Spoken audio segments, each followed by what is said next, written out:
The massive alien ships descended through Earth's atmosphere like dark storm clouds, their hulls gleaming with the cold shine of advanced metal alloys. Commander Zoreth stood on the bridge of his flagship, the Dominion's Edge, watching the blue planet grow larger through the viewing ports. His 6 arms moved with practiced efficiency across the control panels, while his scaled face showed nothing but contempt. "Another primitive world," Zoreth muttered to his second-in-command, Officer Brelix. "Look at their pathetic satellites. Their technology is centuries behind ours." The Galactic Coalition had conquered over 300 worlds in the past millennium. Each victory had been swift, decisive, and utterly one-sided. The pattern never changed. Arrive with overwhelming force, demand surrender, crush any resistance within hours. Zoreth had personally overseen 47 such conquests, and Earth looked no different from the rest. Captain Diana Cross sat in the underground command center, buried 3 miles beneath the Colorado mountains. Her fingers danced across holographic displays showing the alien fleet's positions. Around her, dozens of technicians worked in focused silence, their screens filled with data streams and tactical readouts. "They're positioning themselves exactly as predicted," Cross reported to General Viktor Petrov, who stood behind her with his weathered hands clasped behind his back. "Formation Delta 7, just like the simulations suggested they would use." Petrov nodded grimly. For 20 years, he had prepared for this moment. Not through massive military buildups or obvious defensive structures, but through careful study, strategic planning, and technology so advanced they remained invisible to conventional detection methods. "Send the standard diplomatic response," Petrov ordered. "Let them think we're just another helpless world." Above ground, the alien fleet spread across Earth's sky like a metallic canopy. Zoreth's confidence grew with each passing hour.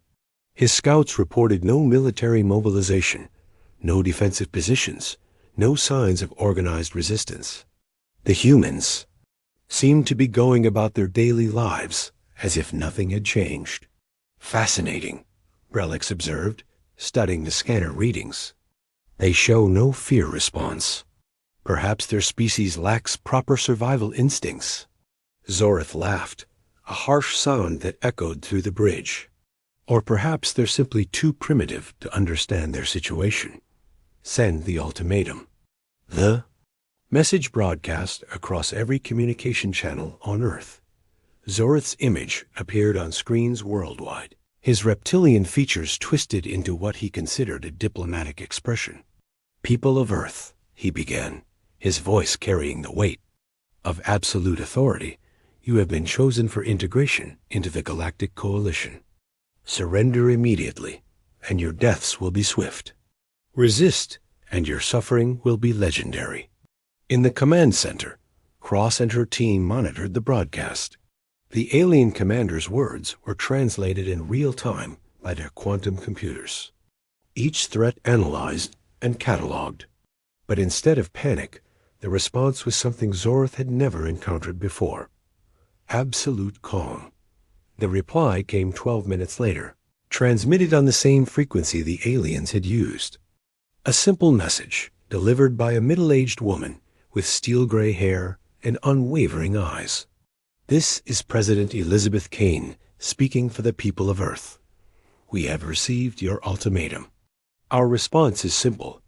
Leave now while you still can. This is your only warning." On the bridge of the Dominion's Edge, the entire command crew fell silent. Then, slowly, laughter began to ripple through the ranks. It started as quiet chuckles and built into full-throated amusement. Zoreth wiped moisture from his eyes with one of his lower arms. "Did you hear that, Brelix? They warned us." The laughter grew louder. "A species that hasn't even achieved proper space travel is threatening the Coalition fleet." The mockery spread throughout the Armada. On ship after ship, alien crews shared recordings of the human message, each viewing more hilarious than the last. Some species had evolved beyond the ability to laugh. But even they registered what could only be described as profound amusement. "Commander," reported the fleet's chief analyst, "we've completed our detailed scans of the planet. No orbital defense platforms, no energy shields, no signs of advanced weaponry. Their most sophisticated military installations appear to be simple: aircraft carriers and land-based missile systems."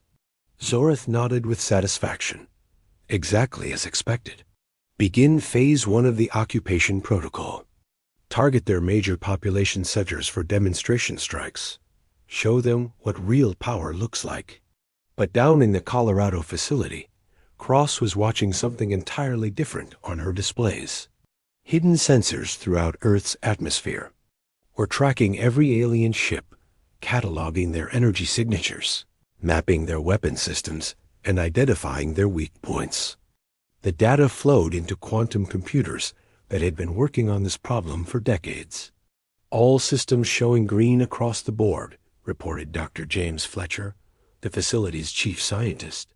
"The atmospheric manipulation grid is online, and ready. Stealth drone swarms are in position. Targeted EMP networks are charged and standing by." General Petrov allowed himself a small smile. "The fools think we're defenseless because they can't see our weapons. They've never encountered a species that learned to fight smarter instead of harder." As the alien fleet prepared for what they expected to be a routine planetary subjugation, Earth's true defenses hummed to life in the shadows. Satellites that appeared obsolete were actually sophisticated command nodes.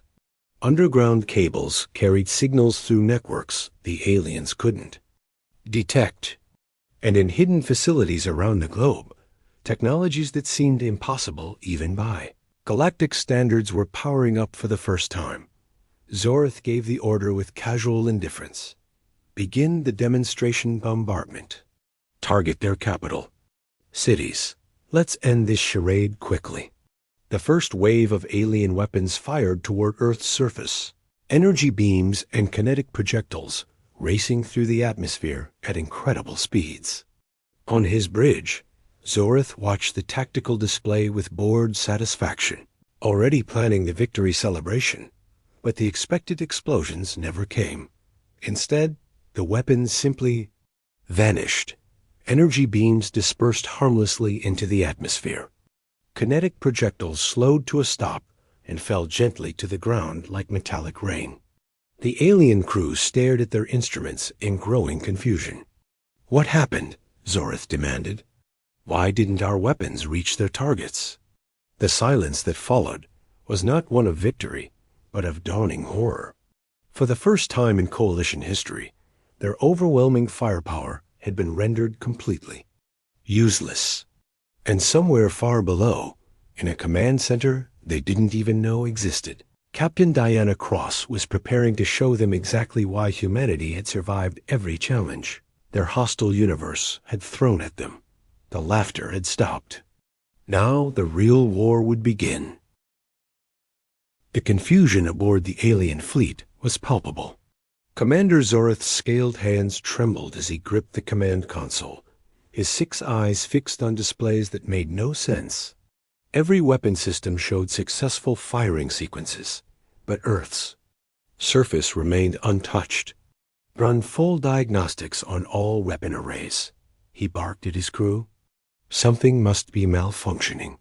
3 decks below, Officer Brelix was receiving reports from throughout the fleet. "Commander, it's not just us. Every ship is reporting the same phenomenon. Weapons fire normally, but targets remain unaffected." Meanwhile, Dr. Amelia Hawkins stood in her laboratory deep beneath the Swiss Alps, monitoring the alien fleet's increasingly desperate attempts to understand what had happened. Her fingers moved across holographic controls that would have seemed like magic to most of Earth's population, adjusting the atmospheric manipulation field that had just saved millions of lives. "Beautiful," she whispered to herself, watching. The alien energy signatures scatter harmlessly through Earth's modified atmosphere. 25 years of theoretical physics research had led to this moment. The aliens' weapons relied on conventional energy propagation through standard atmospheric conditions. But Earth's atmosphere was no longer standard. Lieutenant Jake Morrison burst into the control room, his face flushed with excitement. "Dr. Hawkins, the fleet is trying to reposition for another attack run. What's our response protocol?" Hawkins smiled, her dark eyes gleaming with satisfaction. "Let them try again. Each failed attack gives us more data about their weapon systems. We're not just defending anymore, Jake. We're learning." High above, Zorith was facing the first real crisis of his military career. His communication officers were fielding increasingly panicked reports from across the Armada. Ships that had never known defeat were now floating helplessly, their crews staring at instrument panels that defied explanation. Ambassador Kalthara, the fleet's diplomatic representative, approached Zorith's command station with obvious reluctance. Her species had evolved beyond physical combat millennia ago, preferring negotiation to warfare, but even she understood the implications of what they were witnessing. "Commander," she said, her melodious voice carrying undertones of concern, "perhaps we should consider opening diplomatic channels with these humans. Their technology appears more sophisticated than our initial assessments suggested." Zorith's laugh was bitter now, lacking the confidence of hours before. "Diplomatic channels? With primitives who can't even properly traverse their own solar system? No, there must be an explanation. Perhaps they have defensive satellites we failed to detect." A deep scans revealed nothing. Earth's orbital space contained exactly what it appeared to contain: aging communication satellites, a handful of space stations, and debris from decades of human space exploration.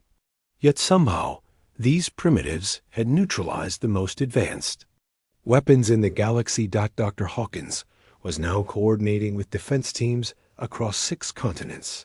Her invention, the atmospheric manipulation field, was just one layer of Earth's hidden defenses. Underground, Lieutenant Morrison was preparing to activate the next phase. "Stealth drone swarms are ready for deployment," he reported to the Global Defense Network. "Each unit is smaller than a golf ball, invisible to their sensors, and programmed with specific targeting data for alien ship vulnerabilities." The drones had been humanity's secret project for over a decade. While the aliens had developed bigger weapons and stronger shields, humans had focused on precision, stealth, and surgical strikes. Each drone carried enough targeted electromagnetic pulse capability to disable specific ship systems without causing permanent damage. "Deploy swarms to all fleet positions," Morrison ordered. "Remember, we're not trying to destroy them. We want them functional enough to spread the word about what happens when you underestimate Earth." Across Earth's sky, millions of tiny drones emerged from hidden launch points. They moved through space like invisible clouds, their advanced stealth technology rendering them completely undetectable to alien sensors. The Coalition fleet, still struggling to understand why their weapons had failed, had no idea they were about to face an entirely new kind of warfare. The first drone reached Zorith's flagship within minutes. It attached itself to a critical power coupling and began its work. Similar scenes played out across hundreds of ships as the tiny machines found their predetermined targets with surgical precision. "Commander," shouted the chief engineer, "we're experiencing systematic power fluctuations throughout the ship. Navigation is compromised, weapons are offline, and communication systems are failing intermittently." Zorith felt something he had never experienced before: genuine fear. How is this possible? Our sensors detect no incoming attacks, no enemy vessels, nothing. Ambassador Kalthara was studying her diplomatic scanner when she noticed something that made her breath catch. "Commander, I'm detecting thousands of microscopic objects throughout the fleet. They appear to be some kind of autonomous devices." The realization hit them simultaneously. The humans weren't fighting with massive battleships or overwhelming firepower. They were using tiny, invisible machines that could slip past every defense the Coalition had ever developed. It was warfare on a scale and sophistication that none of them had imagined possible. On Earth, Dr. Hawkins was receiving updates from monitoring stations worldwide. Drone deployment successful across all targets. Alien fleet is experiencing coordinated system failures. No casualties reported, but their military effectiveness has been reduced by approximately 78%. This was the moment General Petrov had planned for decades.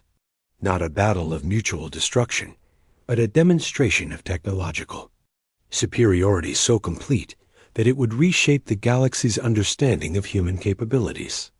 Activate Phase 3, Petrov ordered from his command center. It's time to show them what Earth looks like when we stop being polite. Across the planet, installations that had been disguised as research facilities, weather stations, and communication arrays began to reveal their true purpose. Energy weapons unlike anything in the galaxy emerged from hidden positions, their targeting systems already locked onto the paralyzed alien fleet. But these weren't weapons designed to destroy. They were designed to disable, to capture, and most importantly, to send a message that would echo across every star system in known space. The first beam struck Zorth's flagship with pinpoint accuracy, not at the hull or weapons, but at the ship's main data core. In seconds, every piece of information about Earth, human capabilities, and the Coalition's invasion plans was downloaded and transmitted to defense networks across the planet. Impossible, Zorth whispered, watching his ship's most secure systems being effortlessly penetrated. How are they doing this? The answer came in the form of a new transmission, broadcast directly to every ship in the fleet. This time, it wasn't a warning or a demand. It was an explanation delivered by Dr. Hawkins herself from her underground laboratory. Greetings, Coalition forces. You came to our world expecting to find primitives. Instead, you've discovered something your databases never prepared you for, a species that learned to think differently. While you built bigger weapons, we built smarter ones. While you relied on overwhelming force, we developed precision. While you conquered through fear, we defended through ingenuity. The transmission continued, showing the aliens exactly how Earth's defenses worked, not to boast, but to ensure they understood the magnitude of their miscalculation. Your weapons failed because we modified our atmosphere at the molecular level. Your ships are disabled because we sent millions of microscopic engineers to repair your systems in ways that benefit us. Your data is now ours because we've been studying your technology for decades, waiting for this moment. As the full scope of their defeat became clear, something unprecedented happened throughout the Coalition fleet. Ships that had never retreated began powering down the remaining weapons. Crews that had never known defeat started broadcasting surrender signals. The galaxy's most feared military force had been neutralized not through superior firepower, but through superior thinking. And in the depths of space, other Coalition fleets, monitoring the situation, began to realize that everything they thought they knew about warfare was about to change. Earth had not just defended itself. It had announced its arrival on the galactic stage in a way that would never be forgotten. The retreat began in chaos. Commander Zorth, his pride shattered and his fleet crippled, gave the order that no Coalition commander had ever issued in over 1,000 years of conquest. All ships withdraw immediately. Abort the mission. But withdrawal proved more challenging than expected. The tiny drones still attached to their ships continued their work, ensuring that every attempt to flee was monitored, recorded, and carefully managed by Earth's defense network. Captain Diana Cross watched from her command center as the once mighty Armada limped away from Earth's orbit, their ships barely functional. "Let them go," she ordered when Lieutenant Morrison suggested pursuing the retreating fleet. but make sure they carry our message to every corner of the galaxy. That message was already spreading. Within hours of the Coalition's defeat, emergency. Broadcasts were reaching every inhabited system in known space. The impossible had happened.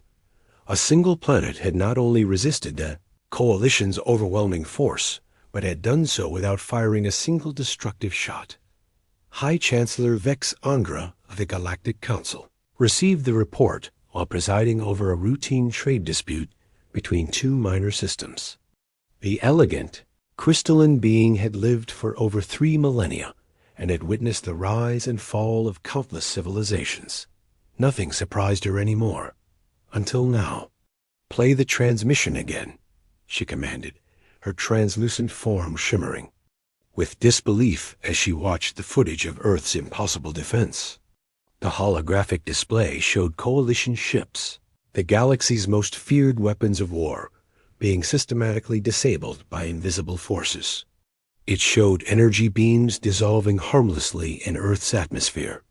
It showed the proud warriors of a dozen species broadcasting surrender signals after encountering resistance they couldn't even see. "How many planets has the Coalition conquered?" Vexandra asked her aide. 347 confirmed conquests, Chancellor. No defeats, no significant resistance encountered in over 2 centuries.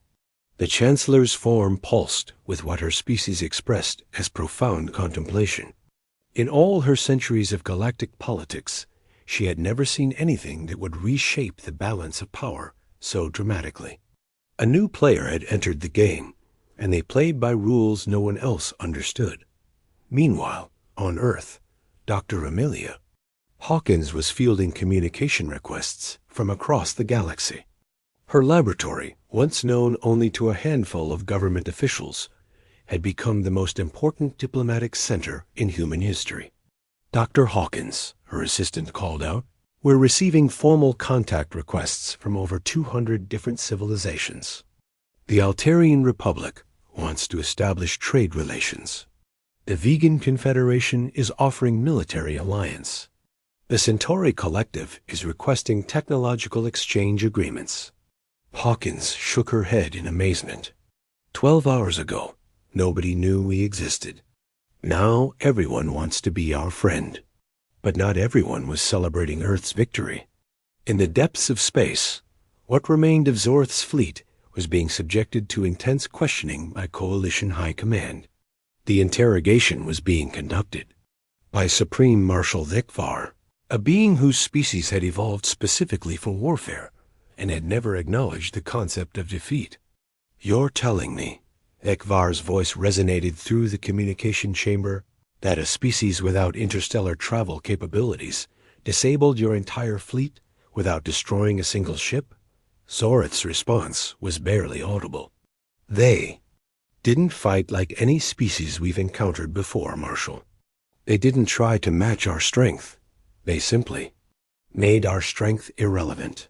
The implications were staggering. For millennia, galactic civilization had operated under the assumption that technological advancement followed predictable patterns.